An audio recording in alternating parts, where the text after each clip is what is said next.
Pernah kepikiran nggak, apa sih yang ada sebelum adanya permulaan? Ini pertanyaan paling dasar, misteri terbesar yang bikin pusing para filsuf, ilmuwan, dan mungkin Anda juga. Hari ini kita bakal selami salah satu topik yang bisa dibilang paling tabu di dunia sains. Apa yang terjadi sebelum Big Bang? Oke, kita mulai dengan kutipan ini dulu ya. Asa Gray, seorang botanis dari abad ke-19, seakan-akan ngasih kita peringatan. Kita ini lagi masuk ke wilayah di mana bukti itu susah banget dicari. Ini perjalanan ke batas-batas pengetahuan manusia, di mana kita harus banyak mengandalkan logika, dugaan, dan ya sedikit imajinasi. Nah, ini dia nih pertanyaan utamanya. Selama bertahun-tahun, banyak banget ilmuwan yang menganggap pertanyaan ini tuh nggak ilmiah, bahkan tabu. Logikanya gini, kalau waktu itu sendiri baru dimulai saat Big Bang, gimana bisa ada konsep sebelum? Masuk akal kan? Tapi ya namanya rasa penasaran manusia nggak bisa dibendung. Yuk kita lihat berbagai upaya buat menjawabnya. Oke, pertama-tama kita mundur jauh ke belakang. Kita lihat gimana orang-orang zaman dulu mencoba memahami asal-usul alam semesta, jauh sebelum kita punya teleskop canggih atau akselerator partikel. Di sini kita bisa lihat ada dua pendekatan yang beda banget. Di satu sisi, ada mitos-mitos penciptaan, kayak kisah Genesis, Panku dari Tiongkok, atau Dewara dari Mesir. Semuanya mencoba menjawab pertanyaan siapa atau mengapa alam semesta ini ada. Di sisi lain, ada sains yang fokusnya ke pertanyaan bagaimana. Sains nggak nyari siapa penciptanya, tapi lebih ke mekanisme fisik apa yang bisa kita amati dan kita uji. Sekarang, ayo kita maju ke tersangka utama dalam investigasi kosmik kita. Teori yang paling banyak diterima tentang bagaimana alam semesta kita ini dimulai. Ceritanya dimulai dari seorang pendeta Katolik Belgia, namanya Georges Lemaitre. Dia punya ide yang radikal banget waktu itu, soal telur kosmik.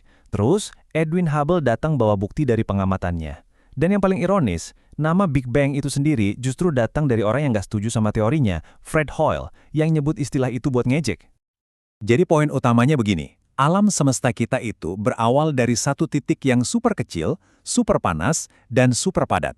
Coba deh bayangin selembar karet yang ada pahit-pahitnya. Waktu karetnya kita rentangkan, pahit-pahit itu yang ibaratnya galaksi, jadi saling menjauh. Bukan karena mereka bergerak, tapi karena karetnya itu sendiri, yaitu ruang yang mengembang. Selama puluhan tahun, cerita ini rasanya udah cukup, rapi, jelas, dan memberikan sebuah titik awal yang pasti buat alam semesta. Tapi, ya, kayak di cerita detektif yang bagus, selalu ada plot twist yang nggak terduga. Nah, sekarang kita masuk ke bagian di mana cerita tadi mulai goyah. Para ilmuwan nemuin beberapa lubang besar dalam plot cerita Big Bang yang standar. Ada dua masalah besar di sini. Pertama, masalah horizon. Coba bayangin dua ujung alam semesta yang jaraknya miliaran tahun cahaya. Logikanya, mereka nggak pernah punya waktu buat saling kenal, tapi kok suhunya bisa hampir sama persis. Aneh banget kan? Kedua, masalah kerataan. Alam semesta kita ini geometrinya seimbang luar biasa. Kalau di awal melenceng sedikit aja, entah dia bakal langsung hancur atau malah buyar entah kemana. Buat ngatasin masalah-masalah ini, para fisikawan muncul dengan ide yang liar banget, inflasi kosmik. Ini bukan sekedar pengembangan biasa ya, ini ledakan ekspansi super cepat yang terjadi dalam sekejap mata setelah Big Bang yang fungsinya seolah-olah menyetrika alam semesta biar jadi halus dan rata. Seberapa cepat sih inflasi ini? Gini deh, dalam waktu yang jauh lebih singkat dari kedipan mata, alam semesta kita itu mengembang setidaknya sebesar 10⁻30. Itu angka 1 yang nolnya ada 30 biji, hampir nggak kebayang.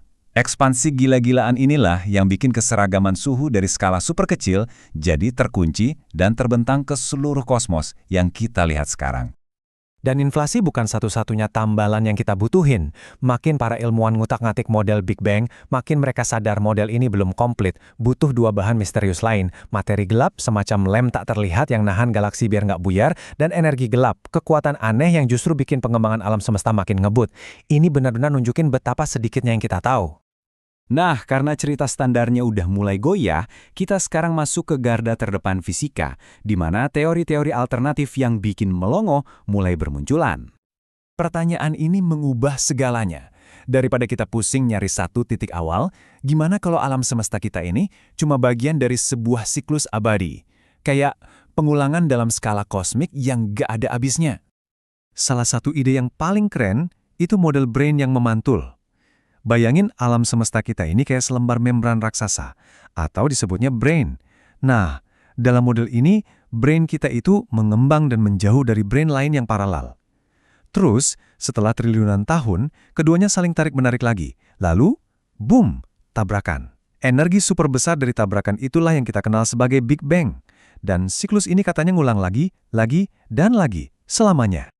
Terus ada lagi ide yang nggak kalah liar, multiverse. Gimana kalau Big Bang kita itu bukan satu-satunya Big Bang? Di skenario ini, inflasi kosmik itu nggak pernah benar-benar berhenti.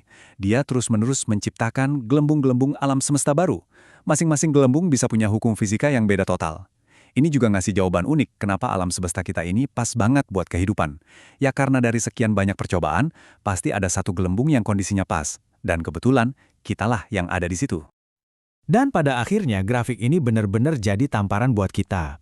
Semua yang kita lihat, semua yang kita pahami, bintang, planet, diri kita sendiri, itu ternyata cuma 5% dari isi alam semesta. Sisanya 95% itu adalah materi gelap dan energi gelap.